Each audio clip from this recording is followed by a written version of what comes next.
All right, so for this game, we have a couple of things going on, but essentially we have a bunch of people, these interns, and we have to assign them in groups of two to these three stories. So we can set it up based on the stories themselves. We have R, S, and T. But we also have kind of two different types of assignments. Essentially, every single one of these groups is going to have one photographer's assistant and one writer's assistant. Now, there are a couple of ways you could do this. We could set this up just with 2 spaces in each, and that wouldn't be too bad.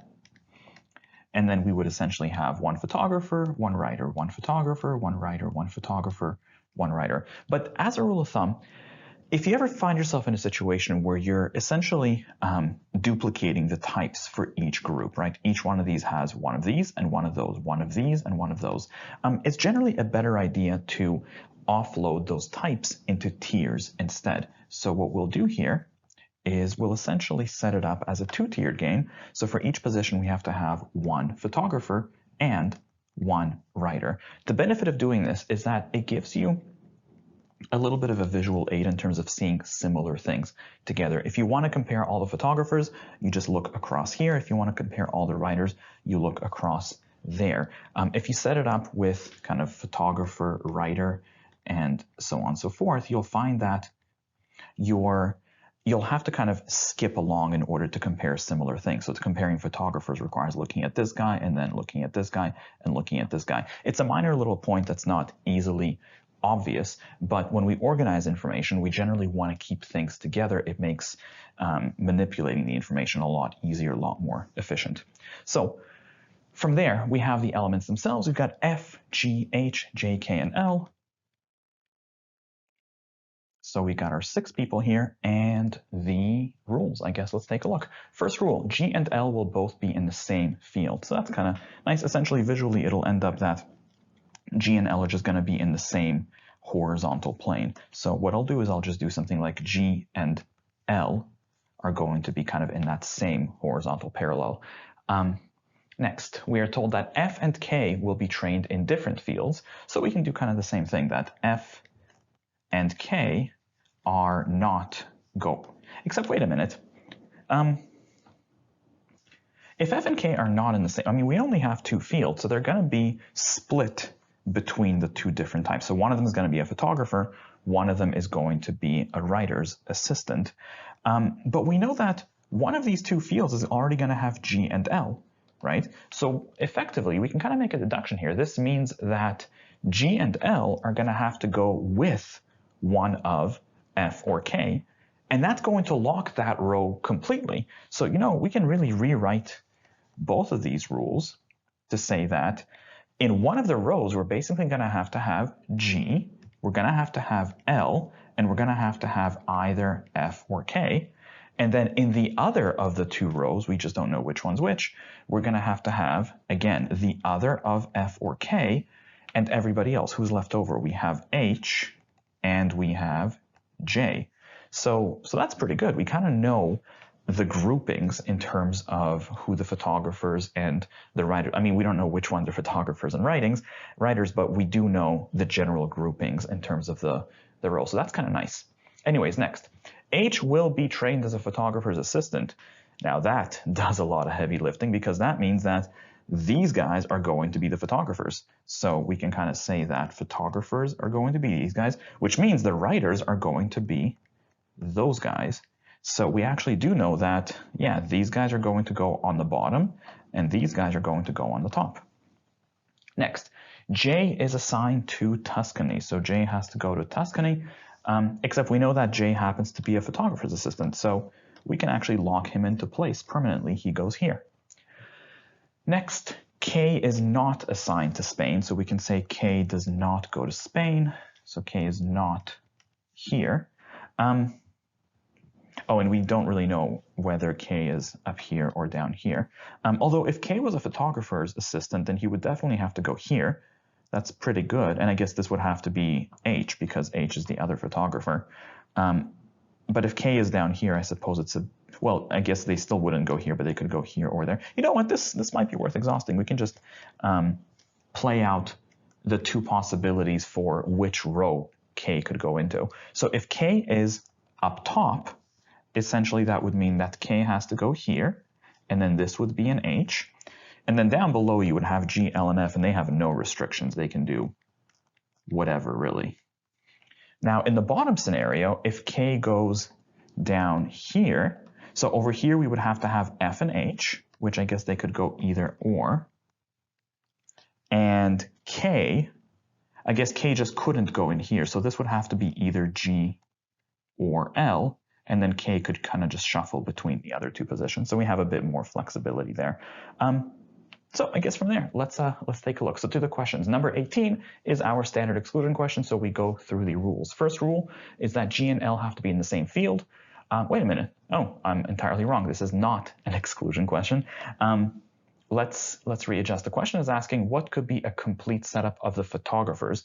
Now, to be fair, we kind of already know the photographers have to either be K, H, J, or F, H, one way or the other, and J. So going through the answer choices, let's just quickly look. Do we have a K, H, J? And we do not, so we're in the second scenario. So we would have to have F and H and R and S, and then J and T. So answer choice A looks pretty good. We have F and H, and then J is in Tuscany. The best answer to question number 18 is A. And just in case the other answer choice is B, well, no, we have to have F and H for R and S. That's not going to work. Same thing with C, same thing with D, and actually same thing with E. So once again, the best answer for question number 18 is A.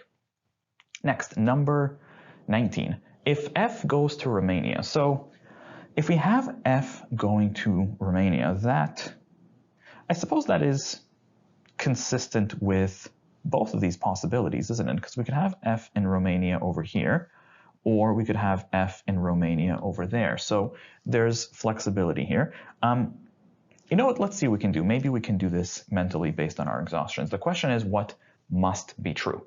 Answer choice A, G goes to Spain. Now, if you look at the top template, if F is in Romania, then G and L could flip, so there's no real reason that G would have to go to Spain. Answer choice B, H goes to Spain. Well, in the top template, H is already in Spain, so that's easy enough. But the bottom template, if F goes to Romania, then H would have had to go to Spain as well. So actually B would have had to be true no matter what. We can hold on to B. Just in case, let's take a look at the rest. C, K goes to Tuscany. Does K? Well, no, because in the top template, F could have gone over here to Romania, and K didn't have to go to Tuscany, so that's out. Next, L goes to Spain. Does that have to be true? And no, in this scenario, it said if F goes over here, L and G could have flipped. We didn't have to have either one of them necessarily going to Spain. And same thing with answer choice E. L could have gone to either one. So once again, the best answer to question number 19 is B. Next, question number 20. If F and H are assigned to the same story as each other. Now notice, story is not the task, which is across story these are the stories, right? So if F and H are on the same story, that means that they're vertically in the same plane. So I guess that would mean that we are not in this template because here they have to be in different stories. So if F and H are in the same story, we have to be working within this template here. And that would mean that H goes over there and then F goes on the bottom. And then from there, G and L are just going to flip. Now, you could lay out a scenario. In fact, if you really wanted to, we can kind of play this out. So it would mean that H goes here, F goes there, K goes here, J goes there, and then G and L will split the remainders. But you could have probably also done that mentally. It's a bit of a personal call. The question now asks, what could be true? A, F goes to Tuscany, and no, because we know F is currently in Spain. Answer choice B, G goes to Romania. And yeah, maybe, because G and L could still flip either way, so that seems okay. Just in case, though, let's take a quick look at the rest. H goes to Romania, and no, we know that H is in Spain. Answer choice D, K goes to Tuscany, and no, K is in Romania. And E, L goes to Spain. No, G and L will flip, but they won't go to Spain. So the best answer to question number 20 for what could be true is B. Next, question 21. If F is a writer's assistant, so if F is a writer's assistant, essentially that would force us into this template. And to be honest, anything goes in that template, right? G, L, and F, if F is a writer's assistant, all of them can kind of shuffle. So let's just see what we can do. The question asks, Which of the following pairs could be assigned to Romania? Well, Romania we definitely know would have K in it, and any one of G, L, or F. So I suppose that would leave you with, I guess C and D are the only ones with K, so we can get rid of A, B, and E. And between C and D, H would not be possible. H is over here essentially.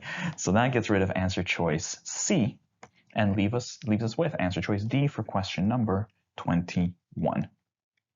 Next, number 22. If G and K are assigned to the same story as each other, so if G and K are together, it's worth noting that would kind of force you into this template, wouldn't it? Because in this template, G is on the bottom and K is also on the bottom somewhere, so they would not be in the same story. So if G and K are together, we are forced into this template with K over here, and then G would be here, and then L and F are just going to flip. For this one, let's try to do this mentally. Let's see if we can kind of keep up with it. The question asks, which of the following could be true? F would go to Romania, and no, because if K and G are in the same story, then G would be in Romania, so that would not be F. Answer choice B, G goes to Spain, and no, we just said G is in Romania. Answer choice C, H goes to Romania, and no, H in that template is in Spain. Answer choice D, K is in Tuscany, and no, K is currently in Romania. Answer choice E, L goes to Spain, and yes, L could be in Spain. So if G is over here, L and F could flip, so you could easily have had L in Spain. The best answer to question 22 is E. Lastly, looks like we just have the one global question, number 23. Which of the following cannot go to Tuscany? So who can never go to Tuscany? Well, we have a whole bunch of people that could, right? G, L, and F, and J easily could go to Tuscany. So that would get rid of answer choices B, A, E, and I guess we're just down to H and K. And between H and K, oh, H, I suppose, could never, right? Because H is either here or is in one of these two, but H would never go to Tuscany. So the best answer choice here is answer choice C for question number 23.